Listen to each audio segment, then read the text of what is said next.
Well, what is going on, everybody? Welcome into the Off Tackle with John Fina show. My name is Joe Miller. I'm the host of the Off Tackle with John Fina show. You can find me on Twitter at Joe Miller Wired. This is the Off Tackle with John Fina show, the one, the only. Well, maybe not the only, but you are the one, John Fina, that we're all interested in, anyways. Thanks. How you feeling, John? I'm feeling pretty good, man. I mean, it's Victory Monday, right? Victory Monday. Victory Monday. Bills Mafia babes. You are a Bills Mafia babe. I don't know if you know that or not, but I am. Yeah, that's why I bought the T-shirt. I was gonna, beg for a free one like I usually do, but instead I went to 26 shirts. Del Reed was not there. I was disappointed. But it's so nice too. It's luxurious. It's so soft. Well, what else would you expect from a Bills Mafia babe shirt? Like, it wouldn't be leather and like rhinestones on the inside, right? Yeah, I'm not wearing rhinestones. Nope. Oh man, what a fantastically kind of cool game. It's funny, we came into this week expecting to have not a lot to talk about, kind of like last week, because the Bills drubbed the Washington Redskins and there wasn't much there. And this week there was there's some nuggets. There's some stuff out there that we need to talk about, which is good. And you're going to bring some show and tell to this show, right? So for those of you that are going to listen to this in podcast form, you're not going to be able to see what John's showing you. However, you can always watch it back, on YouTube or catch it live next week. And we're working on. I'll be brief, Joe. I won't be too pedantic with my drawings, but I'll just kind of describe it as I go and try to give a visual. But there was so much to unpack from this game, from especially the running game standpoint. Yeah, it was fantastic. Just the variety, but like you said, we'll get into that. Before we get started, yeah, you don't mind, we forgot last week. Yep. But I did a signing at Resurgence Brewery before the crushing of the Washington Football Club, and I'm calling them the Washington Football Club. That's it. In a nod to Premier League from across the pond, they're a club. I like it. Yeah. So Butch Roll, Mark Maddox, and I were hawking 8x10s. And some jerseys, and Jim Ruther was there with a big setup. Alan Frederick did the 8x10 with one of his guys. Donation, everything was donated. And Pam Madonna, she whipped up the Bills Mafia group. Yep. We had a nice showing. Some wonderful people. Resurgence is awesome if you guys haven't been there. Just a wide open space with terrific food, great wings, great beer. It was really nice. And the end result was all three of us raised about $1,000 for our charities. So Bills Mafia, huge thank you. I know that the Gospel Rescue Mission Homeless Shelter and Homeless Development in Tucson, is thrilled. Every dollar counts. It was really an incredible honor. And as Pam would tell you, I was like, what if you throw a party and nobody shows up? The people that did show were great. We took pictures. We goofed around. Butch Roll was hilarious. Mark Maddox was Mark Maddox. And it was a great fun to be had by all. Joe Miller was there. For a minute. I should have played.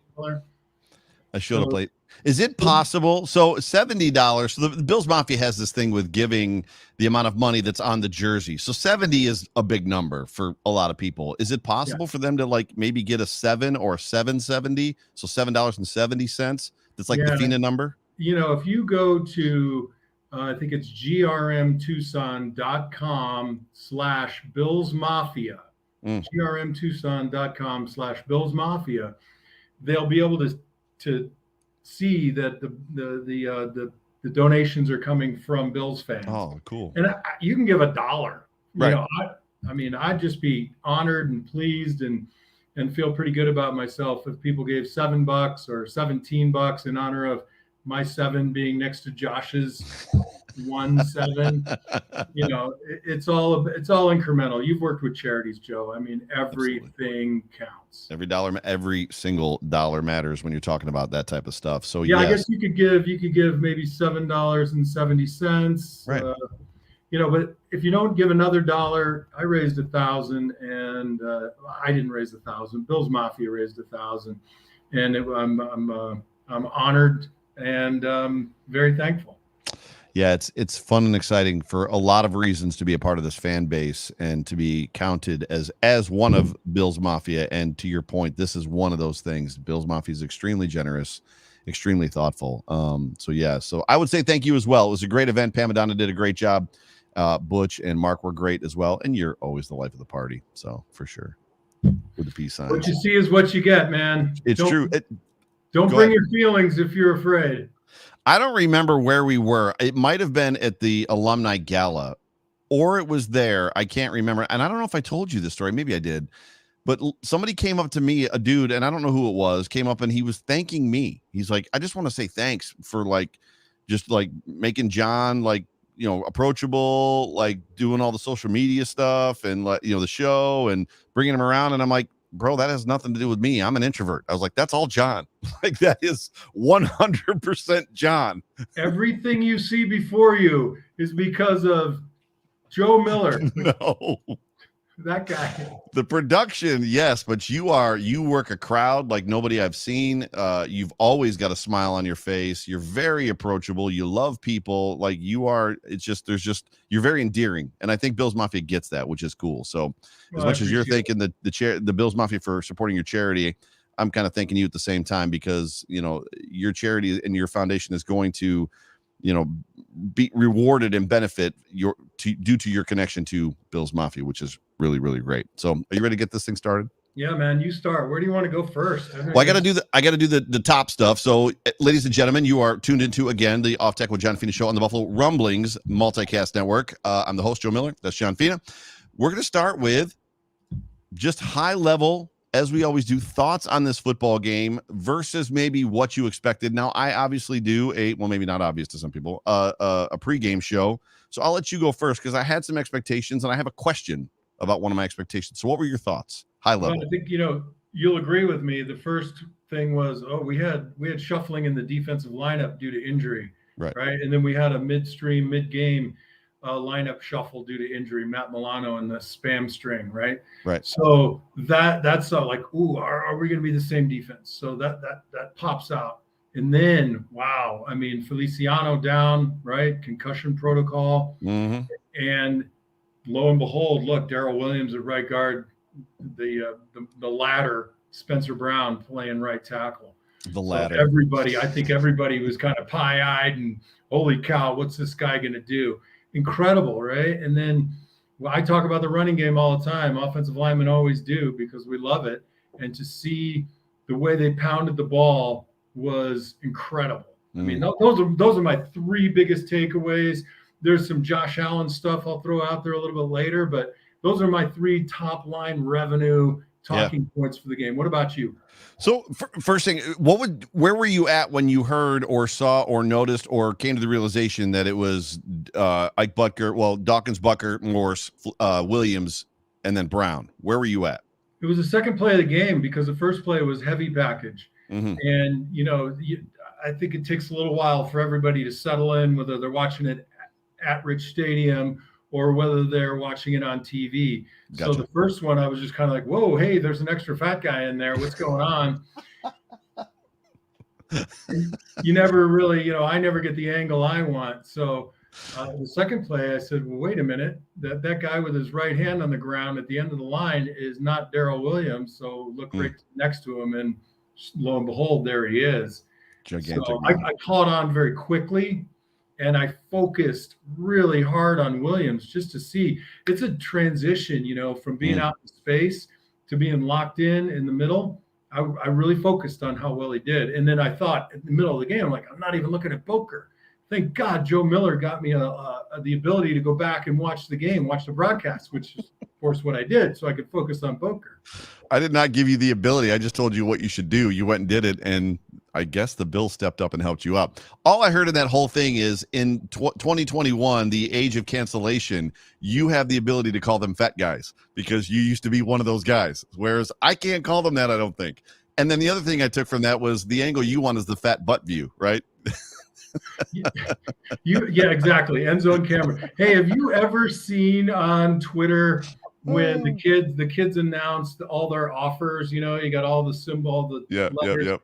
Well, there's the offensive lineman problems. If you're not following O-line problems on Twitter, you got to follow it.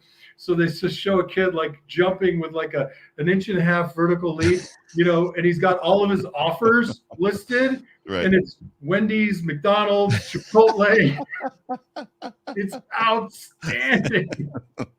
That's great. I'm gonna have to look that up.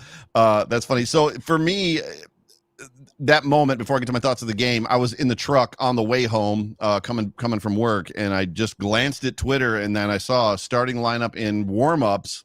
Offensive line was this, and I think it was from Matt Perino, and I double taked. I was like, surely this isn't not what they're going to roll out. And then when the game came on, I'm out there, and I had a hard time on the first play too because 71 was outside of Deion Dawkins, Ryan Bates, and I'm like, was that Norman Bates? Yeah, Norman Bates. I was like, I have no idea who's in the game right now. And then by the second play, I was like, yep, that's literally who's out there right now. So yeah, I was extremely surprised, and we're obviously going to get into that, which is good.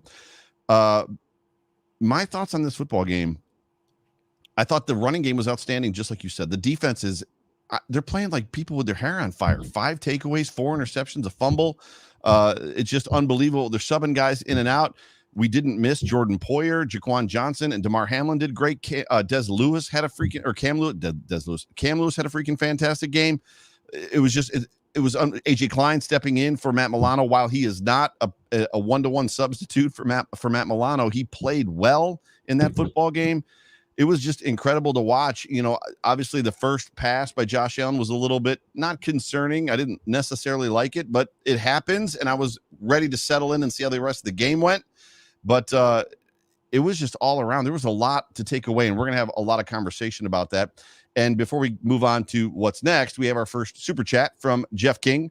My guy, Jeff King, thank you so much for being a part of the show, and thank you for the super chat. Jeff, you are the man. John, thank you for the 10 years of quality play you gave us. You were always a gamer. Go Bills.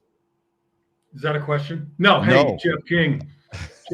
Jeff the King, thank you very much. I tell people all the time, you know, outside the highlights of marriage and family, you know, being a Buffalo Bill and now being a member of the Bills Mafia and the Babes, highlight of my life, you know, most exciting time of my life, most stressful, most challenging, but beyond that, in my time in Buffalo, fantastic. I mean, I feel like I should be thanking the great fans, the great people of Buffalo, Ralph Wilson, God rest his soul, Mark Levy, and, you know, it's truly an honor, you know, just to be in that league. Yeah, to be in the league. And I can tell you from just personal conversations, without giving anything away that's personal, between me and John and myself, he truly does love the city, and he loves Buffalo, and he loves the people of Buffalo. And he will tell you, if you ever get him alone, that this is one of the best places in the entire world. So it's genuine the way that he feels. So I'm in agreement with Jeff in this situation. So yes, thank you as well for the 10 years of quality play, just being a part of this, obviously this team, and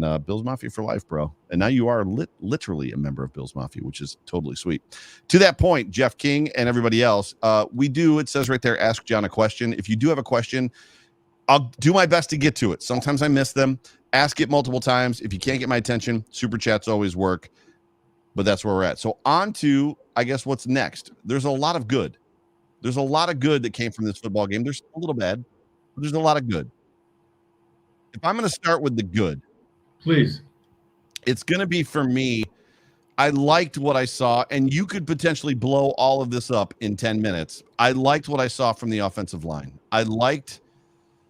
I know that it wasn't, I don't know. I had less fear and trepidation, and it could partially be due to the fact that the Houston Texans defensive line isn't the Dolphins defensive line, the Steelers defensive line, and the Washington Redskins, football club's defensive line. But I liked what I saw from them, specifically from a run blocking standpoint. I liked what I saw. Good for me, seeing Josh Allen come out and have a bad pass, not a great play in his first throw, and overcome that. I would like to see obviously more punching it into the end zone versus field goals, but it didn't really disrupt this football team for me. But there was a lot of good, and that defense, you can't say enough. We could spend 3 hours talking about that defense in my opinion. Oh, you're right. And you rest easy, my friend. You can be happy with the offensive line play. It's never perfect. There's always going to be pressures. That's just the way it is. All right, Deion Dawkins gave up a sack. He held him off okay. He could have done a little better. He would tell you the same thing. But by and large, we gave up a couple of pressures from Darrell Williams. But, man, the protection was solid. Josh did some amazing things if you go back and look at how he threw, flat-footed, throwing the ball 35-yard dimes at the sideline is just – that's a weapon, absolute weapon. The receivers played great. They got open. They made their catches. I think, there was one drop, which was actually a poor throw. Zach Moss at the end line. He actually had a better he was looking that way, of course. They ran the same route on both sides. It was a little kind of a pick route. He had it on the right side with Diggs. He had it on the left side with Zach Moss. He chose Zach Moss, a poorly placed ball. Beyond that, incredible. Emmanuel Sanders, what an addition to this team. Insane addition to this team. That was a very Sean McDermott, I love you. It was a very widely talked about thing back 4, 5, 6 months ago when the Bills allowed John Brown to walk and brought Emmanuel Sanders in, and there was people that were on the side of, I think this is an upgrade, maybe not a huge one, and there were other people that were like upset that there's no way that you let John Brown. Or what are you looking for? You all right? I'm looking for my processed juice. But I would say at this point in time, Emmanuel Sanders is absolutely an upgrade. And I want to jump to a video that I've got prepped. I told you I was going to show this. Brian Baldinger. Wait. If you brought up Josh Allen. Bill's Mafia, if you got the game recorded, staying with the good for a second there. Okay. Check out the get off. Does everybody know what get off is? Yeah, the jump. That means the ball snapped. Twitch. And the defensive line is coming off the ball. Check out the get off from Star Latulele and Ed Oliver. It is insane. Back to what you were saying before, we pounded the ball. You got to beat up a team like the Texans. They had 2.5 players on their defensive front seven. Collins is a big guy. Kirksey, we mentioned. Merciless is a good football player, but they're missing pieces. That being said, sometimes you don't win those games against teams that you are supposed to beat. We were supposed to beat that front seven up, and we did it. And we did. What were you saying? It's amazing. Well, you've got me onto another thing because I'm ADD. I'm ADD all day long. It's amazing to me that football team 2 years ago had legitimate superstars on it. Deshaun Watson, DeAndre Hopkins, J.J. Watt, superstars in this league. And just to see kind of where they're at right now it's almost scary when you think about how fast it dismantled for them, for the Texans and Houston Texan fans. And it almost makes me want to hug Josh Allen a little bit tighter, right? And Sean McDermott a little bit tighter. Yeah, when the wheels come off. And we won't talk about that in this show, but you lived a part of that. Like when the wheels came off, you were there on Black Monday when the Bills released the greats, right? I mean, you had to go back into the locker room Tuesday, I guess, right? Which we can talk about that some other time. You talked about Josh Allen and the throws, and Josh Allen was a big part of the good. I do want to, and we might show this video a couple times just because there's some other things in it too, some blocking things. But Brian Baldinger did a breakdown of Josh Allen this weekend, or I should say today. And I just want to show it. It's a real quick video. It's on Twitter. If anybody wants to catch it on Twitter, if you want to see it, but I'm going to show it for everybody here. And if you want to stop it, I think you could talk to me still if we stop it. So just tell me to stop and look at something, but we'll just run this thing real quick. We have all these different ways that we measure quarterbacks by. We got this QBR, we got quarterback ratings. We have one statistic after another, but sometimes you just need to watch Josh Allen play just to know how good he is. Because I don't know, like how you measure what he does on these couple plays. Like right here, he's going to Stephon Diggs right here against his zone coverage. And right here, Josh Allen pumps it. And he gets the safety, the curl flat defender in the corner all to bite. Meanwhile, Dawson Knox run by everybody. And just like that, the Bills are up 7-0. All right, now you watch this and you're like, how does he put this ball on a string? That right there to me The fact that Davis Mills pumped the ball, brought it in, or I should say patted the ball and dropped it. And Josh Allen is throwing that football and pulls it down. It doesn't let go, pumps it again. Sorry, I digress. Yeah. No, it's brilliant. He reloads like better than any gunfighter in any Western you've ever seen. Okay. All right, now you come back to next series. You go play. This play, this is the game view that we all saw. And this is what your point about one in the end zone, the fat butt view. When this thing turns to the other side, it's incredible what's about to happen. Action. You run post dig, right? You know what you're going to get. Cover 3. Everybody's up there to stop Singletary. Post dig, right? So you get right here, you get Diggs and you get Sanders. He should go to Sanders right here. He got the single coverage. But he doesn't. He goes to Diggs right here and he runs right by both safeties. Okay. Let's see why.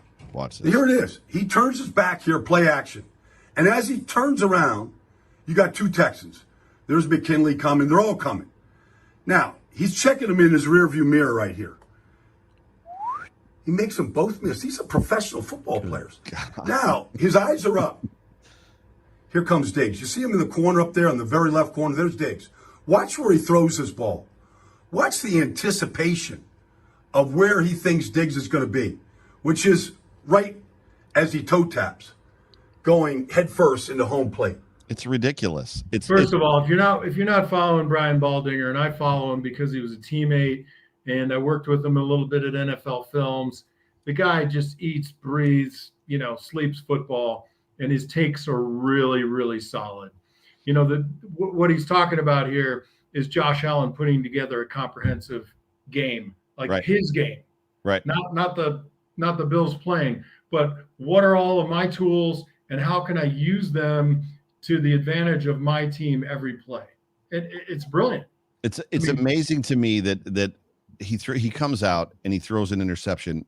And you've been a part of football teams with a Hall of Fame quarterback in Jim Kelly where he didn't start out hot. But there's 60 minutes of football to play. And to watch just these 2 plays and to see what he does, regardless of the pump, and then the twist and fire on the play before this one here, when he makes, I'm going to turn the volume down a little bit. This one here, when he makes these 2 guys miss, around, is just, you got 2 Texans. It's just like right here. So how many quarterbacks in the NFL right here? Tom Brady, fall to the ground. Peyton Manning, fall to the ground. Drew Brees, fall to the ground. All of them, right? They fall to the ground. You got Kyler Murray. You got Brett Favre. Russell Wilson can make that play a few years ago. I don't know if he still can. But this is a bootleg, right? So if you look at the feet up above, I'm not sure who that is. That's really his first read. But his eyes he's using such great peripheral vision that he sees Collins. I think that's Collins. He sees him coming. And he knows that he's a better athlete than they are. So he just wants to make more space. Those feet are Emmanuel Sanders. That's who that is. Okay. So I think this is supposed to be a boot. It's tougher to throw when you're rolling left, when you're right-handed. But he's got this ability. He's perceiving and feeling the pressure and then bailing out like that. He knows it's play action. And if you weren't watching the game and didn't see play action, we're not friends, because we ran play action probably 40 to 60% of our passing plays on Sunday, and it was insanely effective. So he knows that he's got a good amount of the front 7 attacking the ball because he turns his back to the line of scrimmage to fake the handoff, which was, it's a bootleg, so he's got to turn his back. But I can buy time. I'm me. I can do this, and I know someone's going to come free. That throw, though, is sick. I mean, that throw is incredible. Stupid. And what's interesting, what the telling thing about this, and I don't want to get necessarily into where we need to work, but it's pretty clear that this is a busted protection, because both Morse and Williams turn around to look at the guys that they were supposed to block, now chasing down Josh Allen right here. Ready? And as he turns around. Well, so go back again to the snap. Right there. Go back again to the snap. Okay. Go back, roll it back, and I'll tell you why I think you're wrong. But you think I'm wrong? Well, their head swivels is what gives it away. Yeah, but you got to go. Okay, so freeze it after like 2 steps. 1, 2. Okay, stop. Yep. So This is the issue here is that the end and the tackle are running a slant. They're not reading. So they're on a predetermined move to the inside, and the linebackers are going to scrape. They're doing that because the running game's been successful. So it looks like a broken play, but when you're booting like that, you want to sell wide zone, which we ran in the game. I found a whole bunch of them. So it's really not a busted protection. They're just not doing what we had hoped they'd do. Gotcha. And literally, and this is Josh Allen. That's checkmate to Peyton Manning, right? He's going to just bail out, take a knee, go to the ground. Fall down. But so Josh saves this play. The offensive line did what they did. You're supposed to sell. You turn. I mean, you can see Williams. You can't even hardly read his number. His numbers are to the sideline. You never do that as an offensive lineman.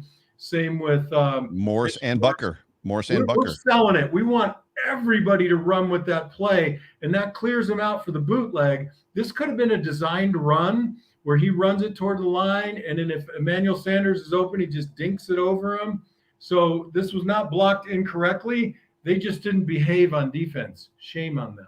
Gotcha. Well, what gets me is this moment right here where the Butker and Morris are like, what's going on? Like they're seeing death for Josh Allen at this point. Yeah. That's just the right defensive call against the wrong quarterback.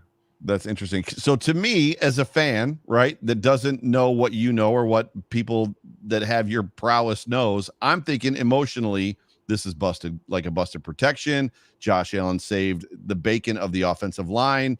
And obviously, you're here to tell us that Joe Miller is not correct. No, Joe Miller is not correct.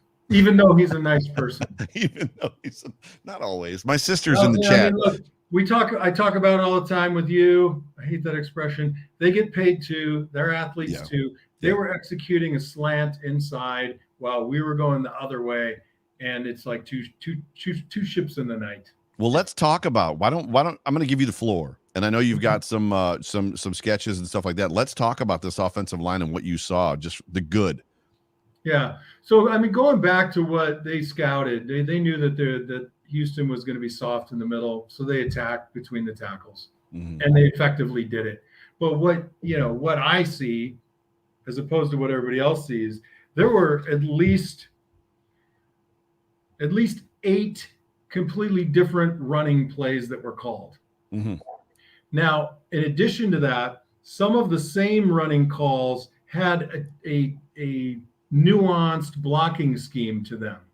And if you go back and look again, we used Jake Kumaro in the blocking scheme on a running play between the tackles.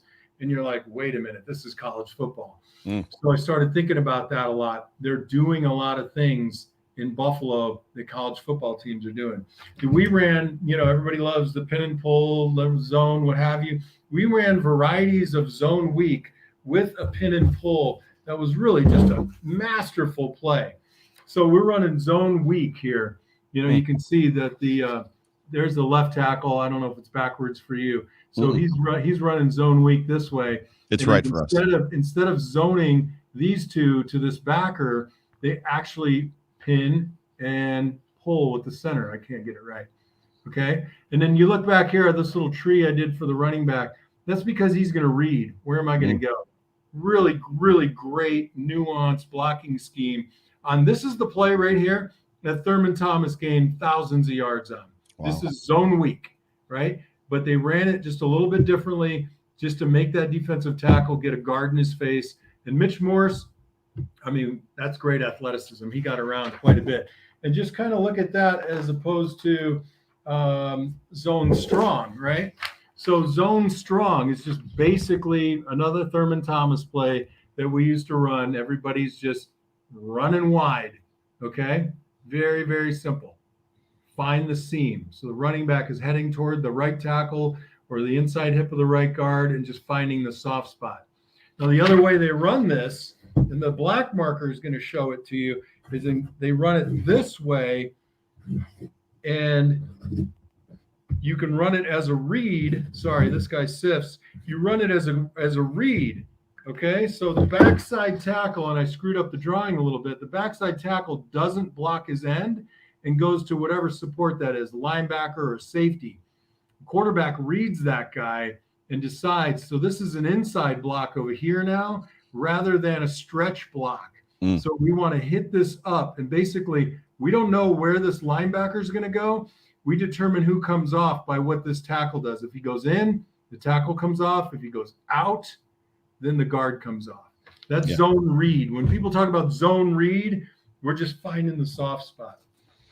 We ran lead weak, right? So with Gilliam, we even ran this with we ran this a ton with Dawson Knox, right? So you could take this tight end out right here, and we ran it with Dawson Knox, either from a hip position or from the backfield position with Gilliam. We're just leading on this linebacker. We're blocking backside over here. What was really cool about the way they did this, they added a pin and pull when they did it, but they also ran it as a true draw a couple times. So you can run this play coming off the ball, attacking 3D, everybody. Or you can almost run it from like a hard set pass where you can get the linebackers to drop a little bit. People read pass. You get that lead blocker up in the middle and you hit it softer. The tackles create a seam by giving up a little ground because the ends think it's pass. It was really cool. This is what we talked about last week. This zone Y cross that everybody thought was pin and pull. Right. It isn't, right? It isn't. So they played us 6 men in a box because we had 6 blockers. We either had Gilliam, who's kind of dotted circle there, or we had Dawson Knox. We ran this once with Kumaro. And I think he's a big old boy. He's a big old boy. Yeah, I don't care. They don't block. We ran this once, I think, with Gabe Davis too. I'll have to go back. So basically, it's almost the same as inside zone. They run this play a lot, right? The Bills run this play a lot. Run it a ton. Yeah. We ran it a ton. Now I'm gonna draw something on here that's gonna blow your mind because this is predictive coaching. Okay, so we did this same play that I just showed you, and now in black you're gonna see another tight end. And what this tight end did was fake like he was gonna block the end, and he went out into space. So what I think you'll see next week is Josh is going to let the Y clear. He's going to fake this handoff to the running back. And in this Y right here, he's going to fake this block, and he's going to float out into the flat. Meanwhile, all the defenders have gone soft. The end is crashing. If he crashes, Josh is going to pull it, and he's going to float out in space here, run toward the sideline like he's going to run it. And all of these guys are going to be deep, and he's going to dump it for 5 yards. So that actually brings up a good point, which was in my pregame show on Saturday night. I said I felt like the Bills were going to they were going to purposefully put some stuff on tape, basically for the Chiefs to have to plan for and prepare for because they could. We're playing a weak opponent, and we're going to put some stuff on film that now you have to go back and work on this week. What do you got? We ran power all day yesterday. Power. Pulling the guard, the Y follows or Gilliam follows, and leads on the play side linebacker. Now, they cheated their linebackers over a little bit to try to stop this play. And then on one occasion, Zach Moss, rather than hitting it front side here, he actually ended up hitting it backside. He had a couple of really cool reads where he didn't go where the play is designed to go, but he saw a soft spot and he took it. And I'm telling you, the running game, I watched it. I must have paused it a dozen times. Are you kidding me?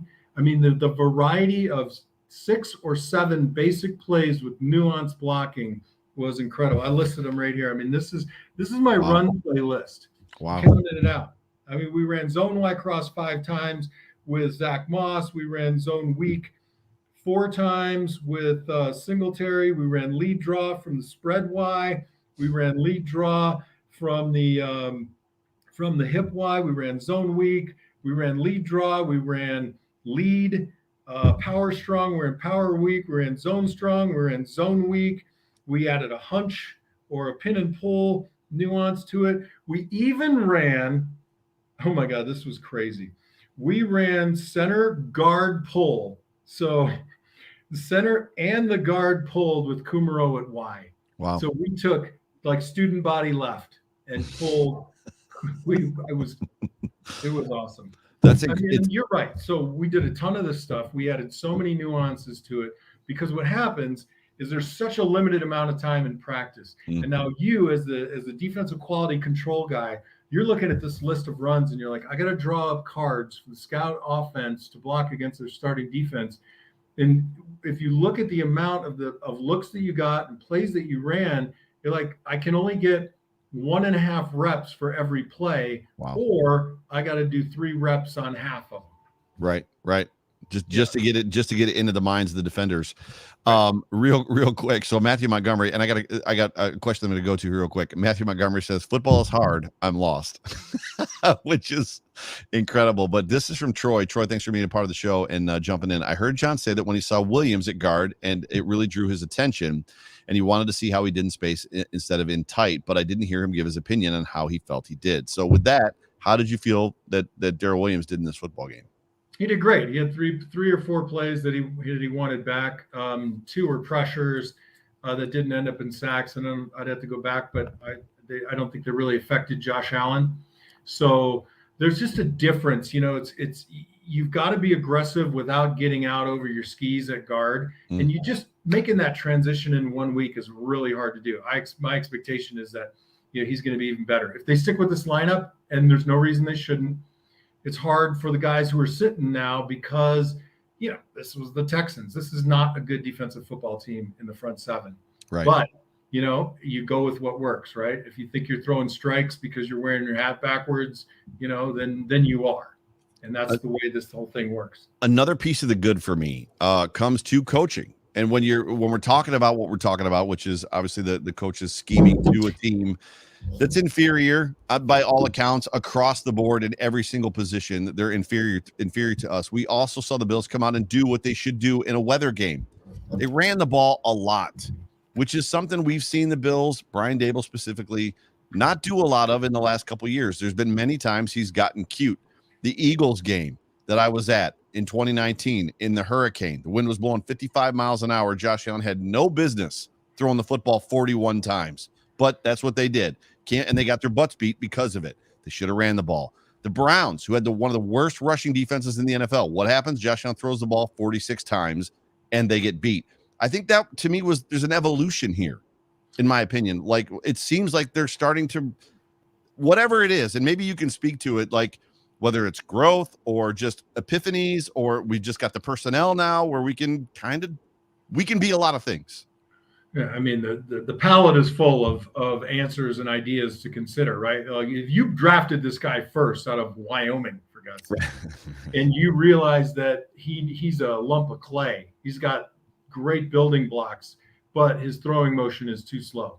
He doesn't understand the speed of the NFL, much less maybe even the Big Ten, right? Coming from Wyoming. I have no offense to, I don't know if that's the WAC. I can't remember. So you got to focus on getting your $1 million guy ready to play. Maybe the running game takes a little bit of a backseat. I doubt it, but that's a possibility. I think they have a feeling now that the defense is good enough that no one is really going to score on them like that, except for the Washington Football Club on one screen pass, and that was kind of an anomaly. Yeah. Right. I mean, they're really getting there. So there's a whole lot of things to consider. We talked last week about, is this a trap game? And I heard, I can't tell you how many times I heard that this week. And I said, no, it's not a trap game. Now it ends up being a trap game for the Chiefs because of what we just talked about. There's so much for that. They have a ton to digest. There was so much play action and less drop back in this game by the Bills. So now, so that's more volume of defense that you have to plan against a variety of offense. Yeah. You've seen it. But this all stems from better defense. Gives Daboll more confidence. Gives the offense more confidence to know that, God, they don't have to pick up 12-yard chunks every time they turn around. They can manage the football game a little bit better. And there's something to be said. So the Pittsburgh Steelers game, what was missing in that game was the play action. And now we're looking at a situation where they've not reintroduced, but they've started using the play action to their benefit. And we're walking into now the Chiefs game, the team that we're hunting, right? We're hunting the Chiefs. And now the play action should be even more effective than what it would have been had this Texans football game not happened. So they're playing chess already before they've even gotten to the Chiefs, right? Yeah, play action works if your guards are solid. right? So if your running game is good and you're getting 1 to 4 yards per carry, and then play action, you're selling it, and then you're kind of retreating onto your hips Mm-hmm. to make sure that you're able to protect. If we can do that, then the sky's the limit. The previous person that logged in, football's hard. It is hard, man. And I know, like, you can watch the game in 3 hours in front of your TV, but if you record it, just take it by quarters and literally just draw it. All right. Yeah. Just, stop motion draw. Just get out a piece of paper like I do and draw the offensive front. And then just, kind of, that's how you learn football.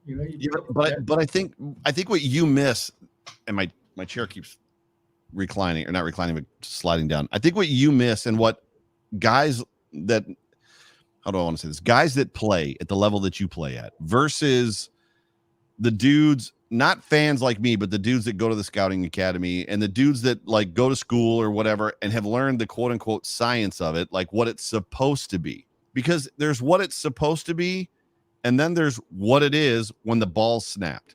Because there's a lot of options inside of there. I remember, I think it was JP Lossman was talking about when he had come to Buffalo. A couple things that he said, 2 things. Number one, they asked him, what's the biggest difference between college and the pros? He said, guys in college that were covered are open in the pros, which means the window got way smaller for him.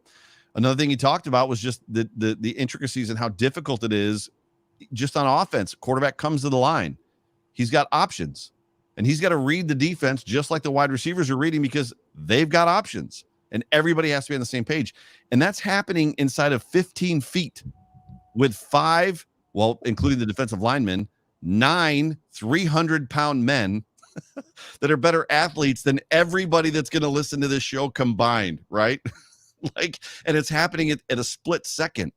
So the fact that, like, there's a trap for players, because you can slow down everything frame by frame, and you get coached, like they do for the targeting calls, right? So you're watching film, and the coaches that have played and the coaches that haven't played, they slow down the film and they want you to take all this momentum going this way and just divert it and go the opposite way, or make a 45-degree cut. It just doesn't work that way.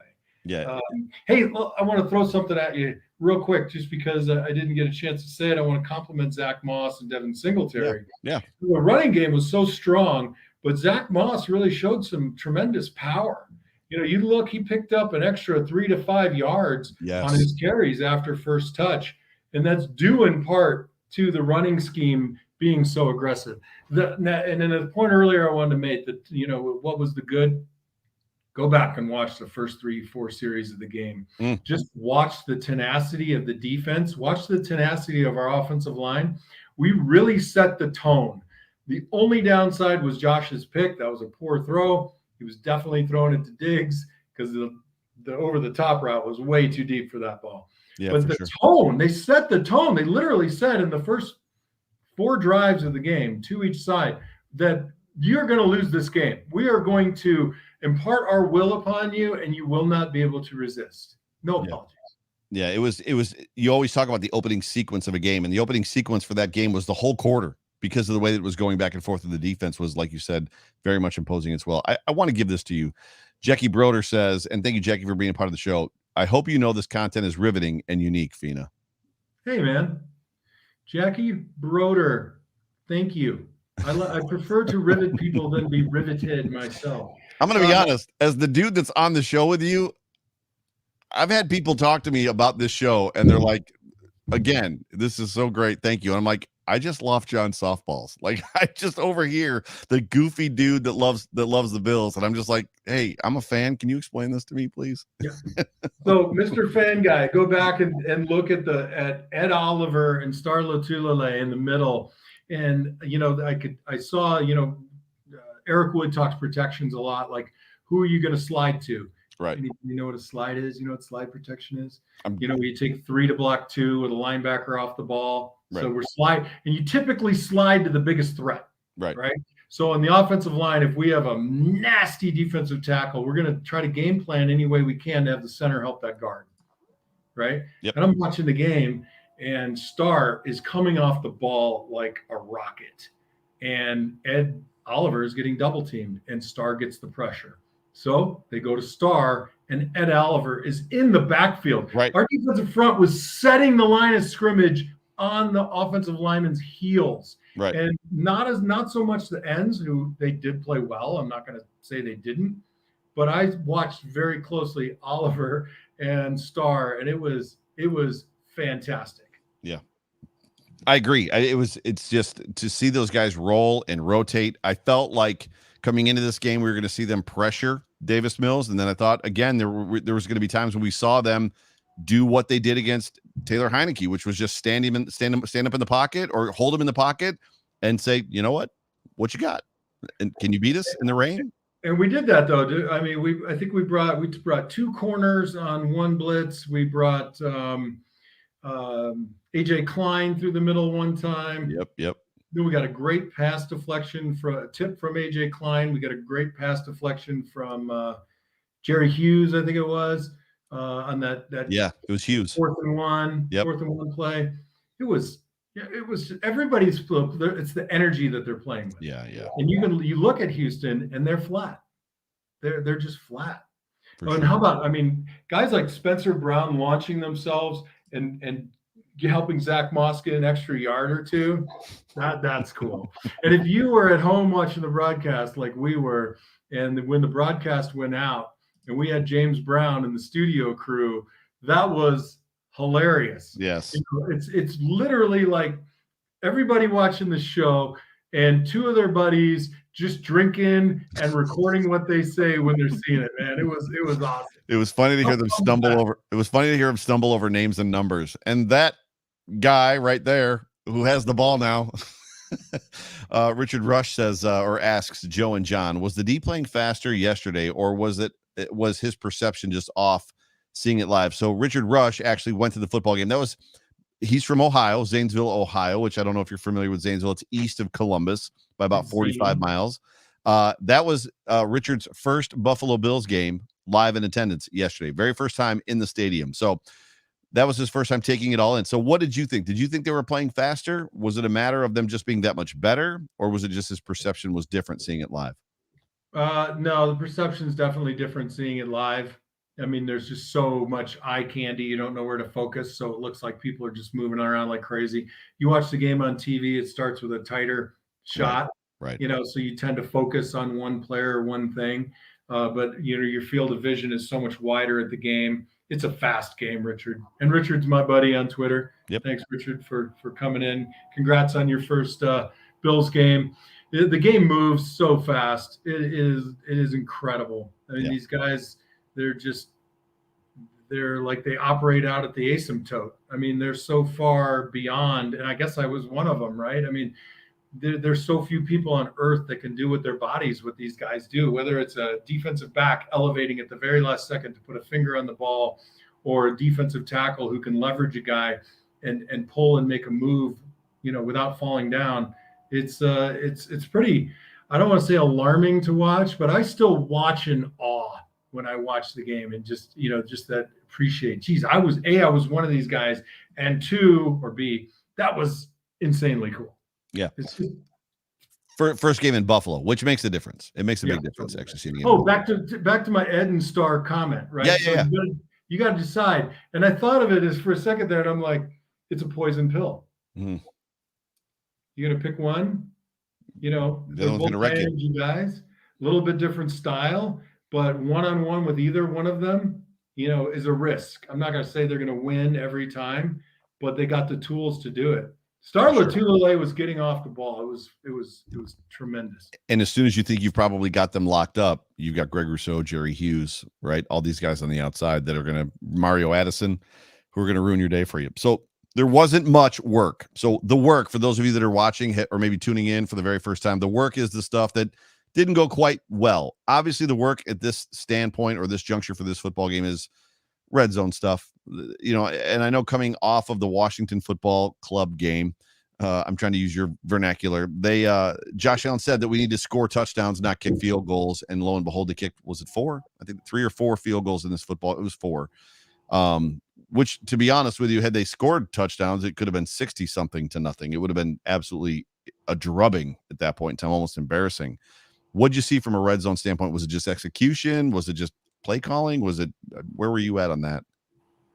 Yeah, I was a little surprised when we were in the red zone a little. I thought we threw a little too much. I mean, when you're having the success with the run game, Josh had a poor throw to Zach Moss. Mm-hmm. I mean, that counts, right? I think we had a fumble down there that we recovered, or was that in the middle of the field? I don't recall. And sometimes it just goes that way. Right, right. But literally, you're like, it could have been a drubbing. I'm pretty sure it was a drubbing. That's why I gave you the point. Yeah, but there's drubbing and then there's embarrassing. If you get beaten, that was embarrassing. Yeah. Okay. No, it was. I mean, if I were a Texan today, I mean, that you didn't score. Mm-hmm. You got beat, was it 40-0? 40-0. Man, that's embarrassing. It's hard to get. If it's worse than that, and I've been on the field for those games, you just kind of want to curl up and cry a little bit, for at least for a little while, just for a short while. What happened? I'm gonna digress. I'm gonna pivot. To pivot. So I remember, right? I used to love and gloat. I lived in Florida when I was in high school, when you were a Buffalo Bill, and it was the heyday. What happens? Is it just matchups when, I specifically remember the Bills always having trouble with the Steelers and the Chiefs in regular season. Every other team. I remember picking up the paper when I was a kid in high school, and like every AFC team in the regular season would have losing records against the NFC except the Bills. The Bills were like 4-0 against the NFC. But for some reason, the Chiefs and the freaking Steelers just always had our number. Yeah, I mean, we always looked at the schedule, and Jim Kelly's from not far from Pittsburgh, and right. For some reason he had performance anxiety, and we just never did well. We'd see the schedule, we're like, oh my God, that's a loss. We're going to Pittsburgh. Hey, Richard, if you haven't been to Arrowhead, it's worth the experience. It's a miserable place to play football as a visiting team. I don't recall ever losing to the Chiefs at home. I think it was before. Were you there for the Christian Okoye game? 33-3? No? Gotcha. Yeah, that was in Kansas City, wasn't it? On like Sunday night or Monday Night Football. Yeah, Will Wolford had a rough game from my understanding. But, I don't know. I mean, you say you got somebody's number, then you talk yourself into it. As the losing team, you talk yourself out of winning. I get it can happen. For sure. All right, so you got up at the Chiron is up for the work, right? Mm-hmm. To me, a lot of this work is just, sometimes we go into a game, not early on when I thought the coaching staff was very, very good, but later in my career when I was like, I'm not sure what the game plan is. Like sometimes the coaches just roll out and you're practicing, and you're like, well, what's our plan? Like, why are we doing this? Is it the linebackers who are coming up and play action? Go back and watch the film, everybody. We had linebackers practically at the line of scrimmage. Is that why we're going play action, or what's the strategy? I think it's important for the players to know that. I don't know whether McDermott and Daboll and Frazier are imparting that to the guys, but guys are smart. That football intelligence, if you give them that idea, it plants a seed of belief too. If you don't have that seed of belief, then you're just grasping at the current play that's being called. So that's kind of my, coach's room kind of advice. Do the guys know why they're doing it? We might have to change the name of this show to the Coach's Room with John Fina. This is good stuff, dude. Like, I don't think you like Marcus Calhoun. Welcome to the show. Off Tackle is my new favorite Bills content. Mr. Fina, I'm so happy you and Joe got together. I'm happy too. Just so you know, I'm a blessed man, but it's the content that you're bringing is riveting. Just so you know, for those of us that love football, and I know I've said it like 2 or 3 times on this show, like you're crushing it, bro. You're absolutely crushing it. So thanks, man. I mean, it gets a little bit heavy, right? You got to put your brain cap on when you come to our show.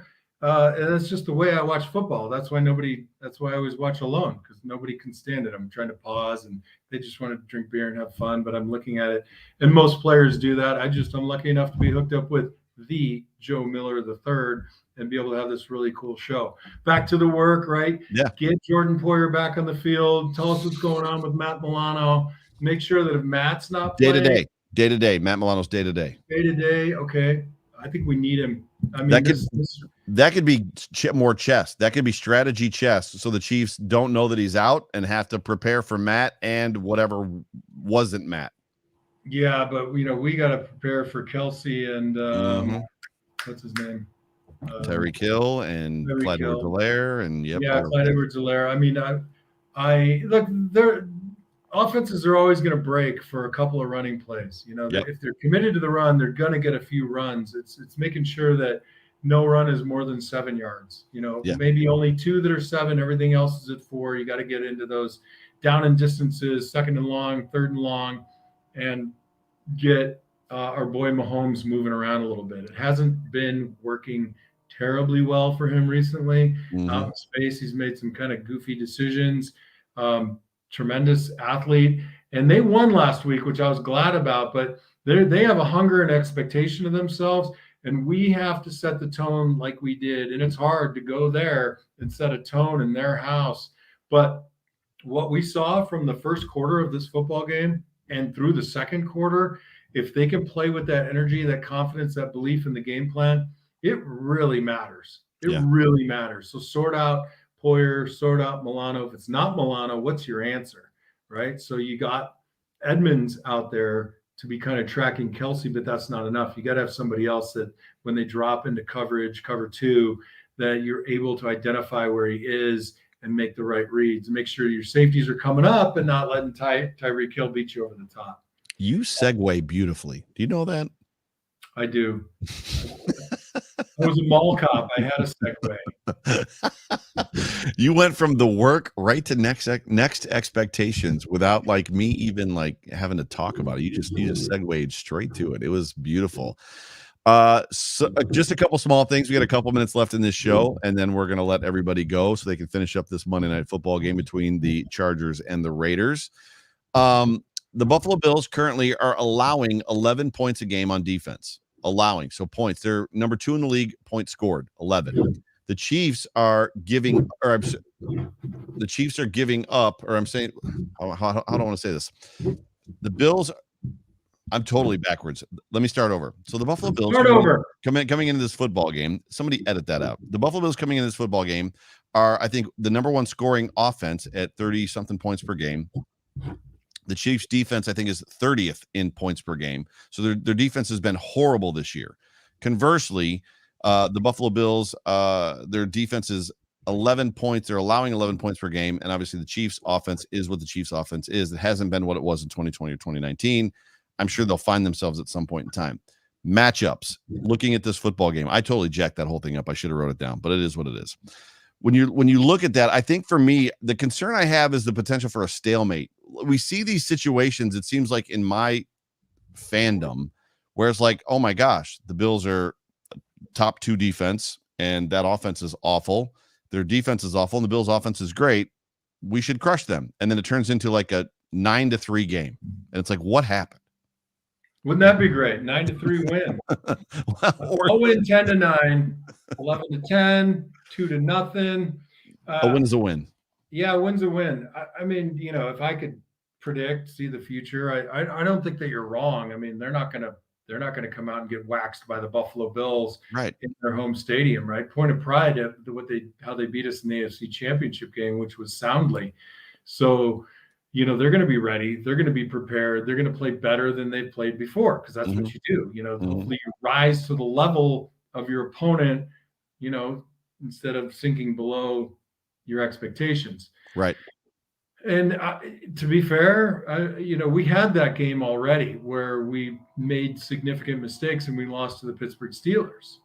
So, forget the game, remember the feeling.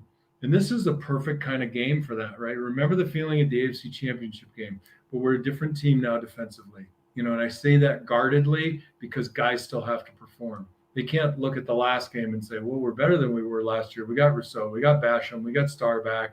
We're gonna put it on them. They actually have to do it. And that's why I talked about the confidence of it.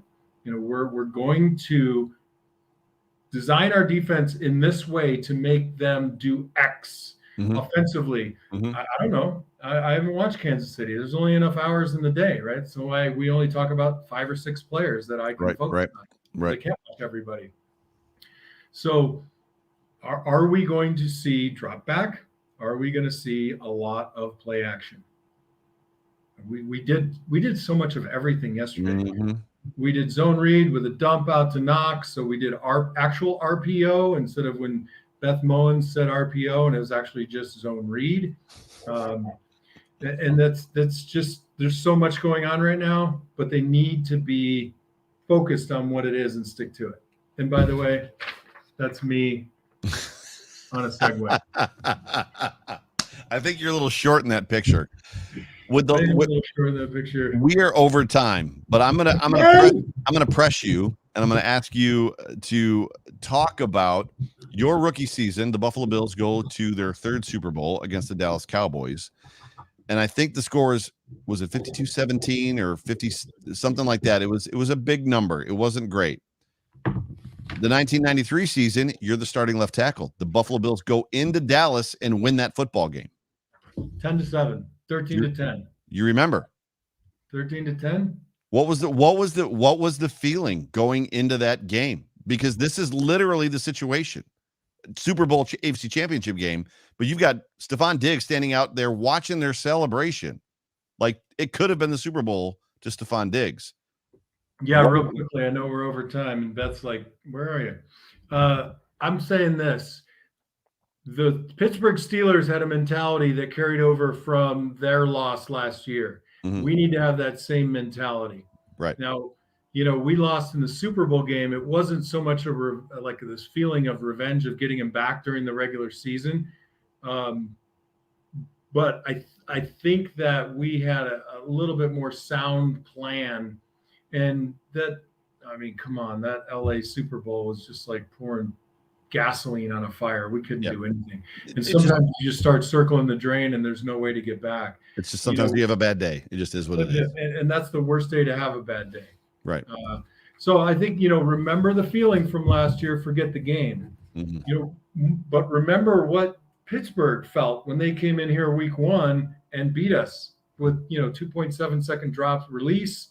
A block punt for a touchdown. There were 3 or 4 other plays that actually determined that game. Right. And for all your listeners out there, when I coach the kids all the time, I just came from practice. I run over here. I get on late, and I always say to the kids at the beginning of the season, I say, "Which team wins a football game?" And they look at me blankly, right? Because they know that the obvious answer is the wrong answer. And someone will eventually say the team that scores more. And I say, no, it's the team that makes the fewest mistakes. Right. So the fewer mistakes you make, the less you turn the ball over, the more likely you're going to win. Protect the football, run the ball. Marv Levy says it all the time. Protect the football, run the ball, stop the run, win. And play really well on special teams if you're Marv Levy. That's always really, and that was another thing too that one of the commenters put in the comment section is this was the first game this year so far that there wasn't really a big mistake on special teams. There was a couple penalties, but by and large, they had a good game on special teams. Yeah, the one big penalty that, slowed our momentum a little bit, with Devin Singletary's run and Darrell Williams with the snatch, Mm-hmm. Watch that over. It's like, I love that play. Oh, no. I love that play. Oh, no. That's hysterical. So we're going to work on getting John the ability to break down videos. Appreciate you, sir. You're gonna have to send, you autographed it, so that's gonna have to come to me, not creased. So you're gonna have to put it in like an envelope sized like thing and mail that thing to me because I don't want it creased. Death first. John Fina, you are the man. This is a fun show for me, for everybody, and the great show, guys. I could listen to this for hours. Like it's fun just to see the commenters. This show is going to be a lot of fun when the rest of the world discovers it, because John, you are a joy to watch and just to listen to, as far as just kind of break all this stuff down. So any final thoughts before we end this thing? Yeah. You do a great job too. I appreciate the compliments, but I think we work well. I love how we give and take. Your takes are good, when they're not actually what you see. I mean, I thought everybody, if you're listening to this in the car, come back and rewatch it, because the idea that we blocked it incorrectly on the bootleg is just wrong. They just had the right defense on. And right. You see those things the more you watch football technically, and I'm having a great time doing it. Bills Mafia, again, thanks so much for, coming out, donating to Gospel Rescue Mission, GRM Tucson /Bills Mafia. Really cool of you. I look forward to celebrating another Victory Monday, beating the Chefs in Kansas City. And good times, Joe. Good times, baby. Absolutely. Ladies and gentlemen, you have been tuned into the Off Tackle with John Fina show on the Buffalo Rumblings Multicast Network. My name is Joe Miller. I'm the host of the show, and I'm here with John Fina, the actual star. But this was a fun week. I'm looking forward already to next week, regardless of the outcome. Obviously, we hope that they beat, as you said, the Chefs. But until next week, Joe Miller, John Fina, go Bills. Go Bills!